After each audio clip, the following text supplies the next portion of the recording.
વિદ્યાર્થી મિત્રો, ગણિતમાં આપણે પહેલા બે વિડીયોમાં પૂર્ણાંક સંખ્યાઓના સરવાળા અને બાદબાકી જોયા અને તેના આધારિત આપણે દાખલા પણ ગણ્યા. હવે આપણે આ ત્રીજા વિડીયોમાં પૂર્ણાંક સંખ્યાઓના સરવાળા અને ગુણાકાર વિશેના ગુણધર્મો જોઈશું અને તેના આધારિત દાખલા ગણીશું. તો આપણે જોઈએ હવે સરવાળા વિશેના ગુણધર્મો. સંખ્યાના સરવાળા વિશેના ગુણધર્મો. પહેલો ગુણધર્મ છે સંવૃત્તાનો ગુણધર્મ. સંવૃત્તાનો ગુણધર્મ છે બે પૂર્ણાંક સંખ્યાઓનો સરવાળો પૂર્ણાંક સંખ્યા જ મળે. એટલે કે કોઈ પણ બે પૂર્ણાંક સંખ્યાઓ તમે લો અને તેનો સરવાળો કરો તો જે જવાબ મળે તે પૂર્ણાંક સંખ્યા જ મળે. એ આપણો સંવૃત્તાનો ગુણધર્મ. ત્યાર પછી બીજો ગુણધર્મ છે ક્રમનો ગુણધર્મ.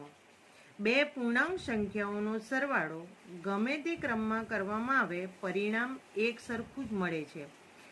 હવે એ વસ્તુને આપણે એક આ ઉદાહરણ દ્વારા સમજીએ. દાખલા તરીકે 4 + 2 = 6 અને 2 + 4 = 6. એટલે કે સરવાળો ગમે તે ક્રમમાં કરો જવાબમાં કોઈ ફરક પડતો નથી. એ આપણો બીજો ગુણધર્મ. ત્યાર પછી આવશે ત્રીજો ગુણધર્મ જૂથનો ગુણધર્મ. કોઈ પણ ત્રણ પૂર્ણાંક સંખ્યાઓનો સરવાળો કરવા ગમે તે બે સંખ્યાઓનો જૂથ બનાવી તેના સરવાળામાં ત્રીજી સંખ્યા ઉમેરતા પરિણામ સરખું જ મળે છે. ફરીથી એને આપણે આપણી રીતે સમજીએ. કોઈ પણ ત્રણ સંખ્યાનો સરવાળો કરવાનો હોય તો ત્રણમાંથી કોઈ પણ બે સંખ્યાનો સરવાળો પહેલાં કરો અને બાકીની ત્રીજી સંખ્યા તેમાં ઉમેરો. આ રીતે ગમે તે જૂથ બનાવીને તમે કરશો તો જવાબ એક સરખું જ મળે. ઉદાહરણ દ્વારા સમજીએ. દાખલા તરીકે -125 + 25 + 9.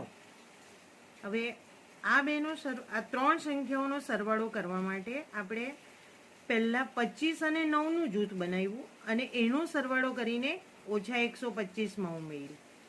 અથવા તો -125માં 25 ઉમેરો, જે જવાબ આવે તેમાં +9 કરો.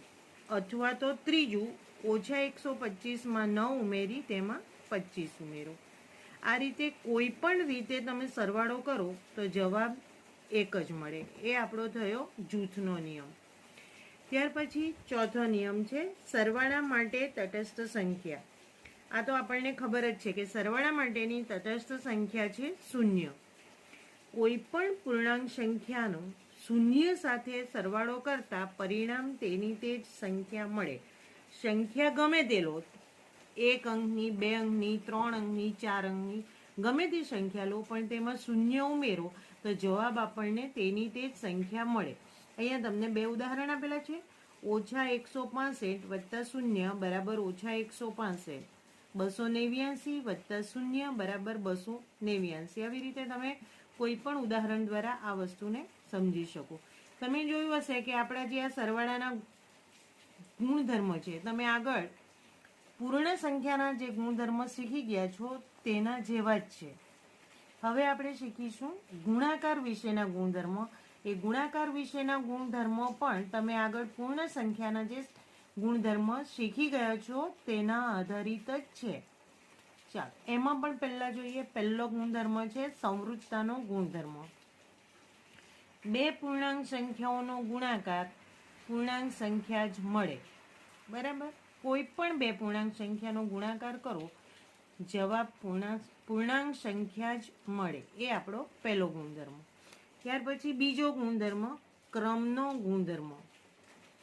કોઈ પણ બે પૂર્ણાંક સંખ્યાનો ગુણાકાર ગમે તે ક્રમમાં કરવામાં આવે તો પરિણામ એક સરખું જ મળે છે. ઉદાહરણ દ્વારા સમજીએ. -25 × 18 કરો કે 18 × -25 કરો જવાબમાં કોઈ ફરક પડતો નથી. તો ક્રમનો ગુણધર્મ. હવે જૂથનો ગુણધર્મ. કોઈ પણ ત્રણ પૂર્ણાંક સંખ્યાઓનો ગુણાકાર કરવા ગમે તે બે સંખ્યાઓનું જૂથ બનાવી તેનો ગુણાકાર સાથે ત્રીજી સંખ્યાનો ગુણાકાર કરતા પરિણામ સરખું જ મળે છે. ફરીથી એને સમજીએ. ત્રણ સંખ્યાનો ગુણાકાર કરવાનો છે તો કોઈ પણ બે સંખ્યાનો ગુણાકાર પહેલા કરો અને જે જવાબ આવે તેને ત્રીજી સંખ્યા સાથે ગુણો. આ રીતે તમે ગમે તે ક્રમ બનાવો, પહેલી સાથે બીજી કે પહેલી સાથે ત્રીજી, બીજી અને ત્રીજી અને પહેલી, જવાબમાં કોઈ ફરક પડતો નથી. દાખલા તરીકે ઉદાહરણ જોઈએ, -25 ગુણ્યા 19 વત્તા 4 એવું આપેલું છે. તો આપણે એને જોઈએ તો પહેલા -25 ગુણ્યા 19 કરો, જે જવાબ આવે તેને 4 સાથે ગુણો, અથવા તો -25 ને 4 સાથે ગુણો, જે જવાબ આવે તેને 19 સાથે ગુણો, અથવા તો 19 ને 4 સાથે ગુણો, જે જવાબ આવે તેને -25 સાથે ગુણો. જવાબમાં કોઈ ફરક પડતો નથી, પરંતુ તમને આગળ જતા આ જ ગુણધર્મનો ઉપયોગ આપણી ગણતરી સહેલી અને સરળ ઝડપથી બનાવવા માટે ઉપયોગી થશે. આ જ દાખલાનું ઉદાહરણ જોઈએ તમે તો 3 રીતે તમે ગુણાકાર કરી શકો, પણ તમે જોઈ શકો છો કે આ ગુણાકાર એકદમ સરળ છે.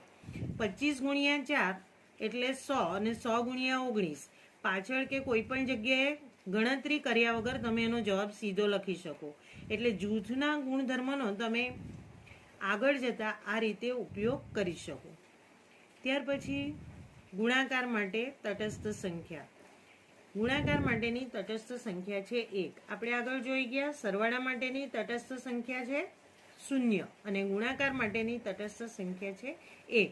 એટલે કોઈ પણ પૂર્ણાંક સંખ્યાનો ગુણાકાર 1 સાથે કરીએ તો પરિણામ તેની તે જ સંખ્યા મળે, પછી તે સંખ્યા ગમે તે હોય. દાખલા તરીકે -65 ગુણ્યા 1 બરાબર -65, 232 ગુણ્યા 1 બરાબર 232. આવી રીતે કોઈ પણ ઉદાહરણ તમે લઈ શકો.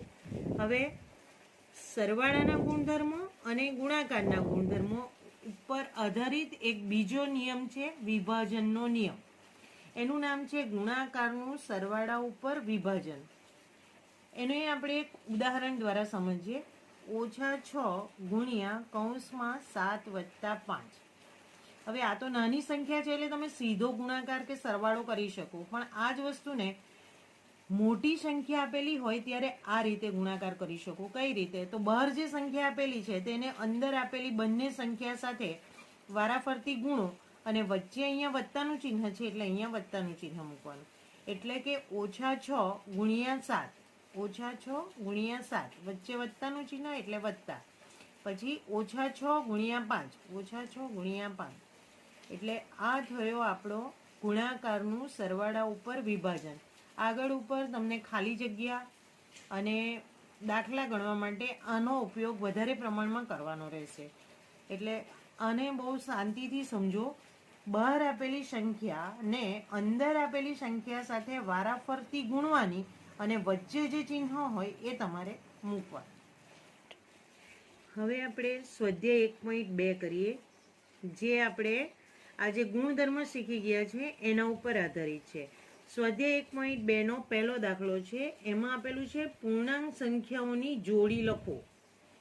પૂર્ણાંક સંખ્યાઓની જોડી લખો. એમાં પહેલું છે જેનો સરવાળો ઋણ 7 આવતો હોય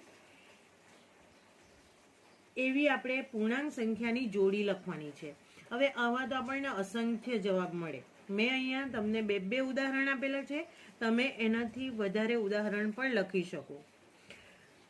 જવાબ -7 લાવવાનો છે. અહીંયા -7 લાવવાનો છે.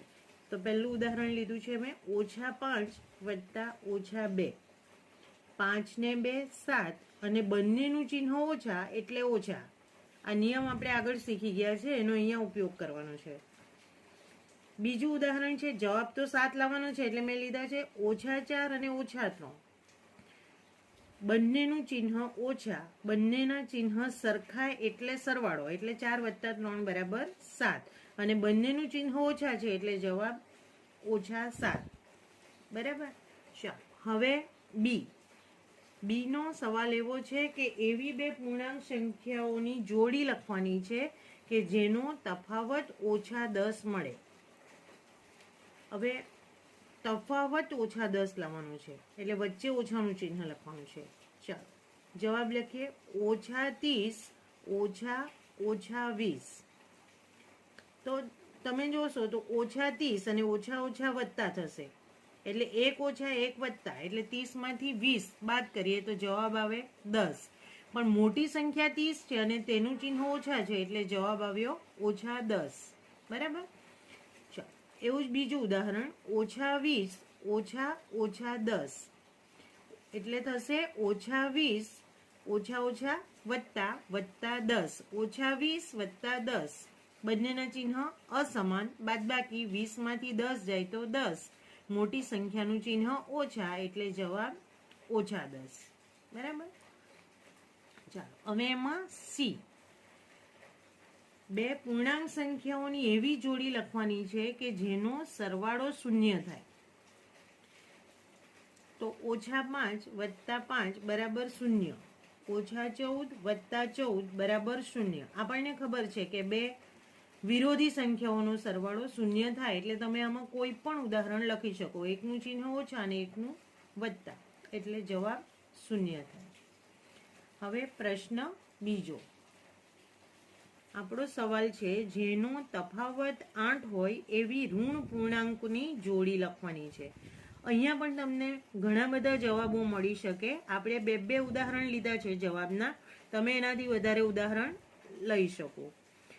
તો તફાવત 8 લાવવાનો છે. તો આપણે અહીંયા ઉદાહરણ લીધું છે -2 -10 એટલે શું થશે? -2 વત્તા 10 ઓછા વત્તા બરાબર. એટલે 10 માંથી 2 જાય તો 8.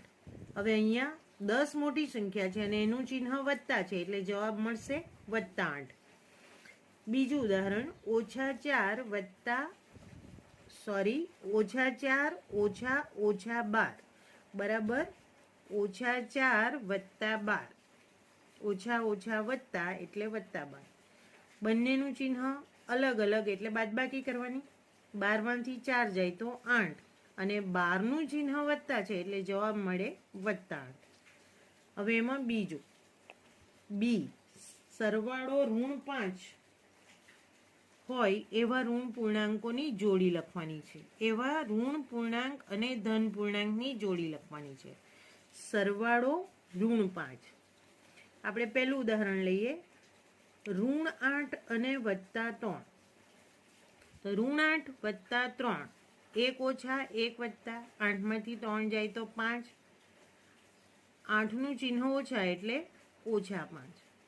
બીજું ઉદાહરણ -10 અને 5. -10 વત્તા 5 10 માંથી 5 જાય તો 5. 10 નું ચિહ્ન ઓછા એટલે -5. હવે એમાં સી જેનો તફાવત -3 હોય એવા ઋણ પૂર્ણાંક અને ધન પૂર્ણાંકની જોડી લખવાની છે. જવાબ -3 આવવો જોઈએ. તો એને માટેનું ઉદાહરણ છે -2 ઓછા 1. -2 ઓછા 1 તો -2 ઓછા 1 એટલે જવાબ મળશે -3. બીજું ઉદાહરણ છે -1 ઓછા 2. -1 ઓછા 2 2 ને 1 3 બંનેના ચિહ્ન ઓછા એટલે ઓછા એટલે તમે. હવે આપણો પ્રશ્ન ત્રીજો. પ્રશ્ન 3 તમે ટેક્સ્ટબુકમાં રકમ વાંચશો તો એમાં એવું આપેલું છે કે ક્વિઝના 3 રાઉન્ડ આપેલા છે અને ટીમ એ અને ટીમ બી આ ક્વિઝ રમે છે. તો ક્વિઝમાં ટીમ એ અને ટીમ બીએ 3 રાઉન્ડ દરમિયાન મેળવેલા ગુણ આપ્યા છે. એના આધારે આપણે નક્કી કરવાનું છે કે કઈ ટીમના ગુણ વધુ છે. તો જુઓ ટીમ એ અને ટીમ બી ના ગુણો નીચે પ્રમાણે છે. તો ટીમ એ ના ગુણ કયા કયા છે? ટેક્સ્ટબુકમાં તમે જોશો તો -40 વત્તા 10 અને 0. હવે આપણે ટીમ એ ના ગુણનો સરવાળો કરીએ તો -40 વત્તા 10 વત્તા 0 એટલે જવાબ આવશે -40 વત્તા 10 બરાબર -30. તે જ પ્રમાણે ટીમ બી ના જે ગુણ આપેલા છે એ 10 0 અને -40 એટલે કે 10 વત્તા 0 વત્તા -40 એટલે કે 10 વત્તા -40 બરાબર -30. એટલે કે બંનેના ગુણ સરખા છે. બંને ટીમના ગુણ -30 છે એટલે કે સરખા છે. તો આના ઉપરથી આપણે એવું કહી શકીએ કે પૂર્ણાંક સંખ્યાઓને આપણે કોઈ પણ ક્રમમાં ઉમેરીએ જવાબમાં કોઈ ફરક પડતો નથી. અહીંયા તમે જુઓ બંને ટીમના ગુણ એક સરખા જ છે, ખાલી ક્રમ બદલાયેલો છે એટલા માટે એમનો સરવાળો સરખો મળ્યો. બરાબર. ચાલો હવે પ્રશ્ન 4 ને 4 છે ખાલી જગ્યા પૂરો. પહેલી ખાલી જગ્યા છે ઋણ 5 વત્તા ઋણ 8 બરાબર ઋણ 8 વત્તા ખાલી જગ્યા. તો જવાબ આવશે ઋણ 5. આપણે જે સરવાળા વિશેના ગુણધર્મો શીખી ગયા એમાં આ ક્રમનો ગુણધર્મ -5 વત્તા ઋણ 8 કરો કે ઋણ 8 વત્તા ઋણ 5 કરો, બંને સરખું જ છે. બીજી ખાલી જગ્યા છે ઋણ 53 વત્તા ખાલી જગ્યા બરાબર ઋણ 53. તો કોઈ પણ સંખ્યામાં શૂન્ય ઉમેરીએ તો જ તેની તે સંખ્યા મળે. સરવાળા વિશેની તટસ્થ સંખ્યા. ત્રીજી ખાલી જગ્યા છે 17 વત્તા ખાલી જગ્યા બરાબર 0. તો 17 વત્તા -17 બરાબર 0. બે વિરોધી સંખ્યાઓનો સરવાળો 0 થાય. ચોથું 13 વત્તા ઋણ 12 વત્તા ખાલી જગ્યા બરાબર 13 વત્તા કૌંસમાં ઋણ 12 વત્તા ઋણ 7 એવું આપેલું છે. એટલે કે 13 ઋણ 12 અને ઋણ 7. 13 વત્તા ઋણ 12 એટલે આ ખાલી જગ્યામાં જવાબ આવશે ઋણ 7. અહીંયા વિભાજનનો 13 વત્તા ઋણ 12 વત્તા ખાલી જગ્યા બરાબર 13 વત્તા ઋણ 12 વત્તા ઋણ 7. એટલે અહીંયા જવાબ આવશે ઋણ 7. અહીંયા આપણે જૂથના નિયમનો ઉપયોગ કરેલો છે. જૂથ બદલેલું છે, બાકી આંકડા એના એ જ છે. પછી પાંચમી ખાલી જગ્યા ઋણ 4 વત્તા કૌંસમાં 15 વત્તા ઋણ 3 બરાબર ઋણ 4 વત્તા 15 વત્તા ખાલી જગ્યા. તો અહીંયા જવાબ આવશે ઋણ 3. અહીંયા પણ જૂથના નિયમનો જ ઉપયોગ કરેલો છે. જૂથના નિયમનો ઉપયોગ કરીને આ બે ખાલી જગ્યા આપણે જોઈ.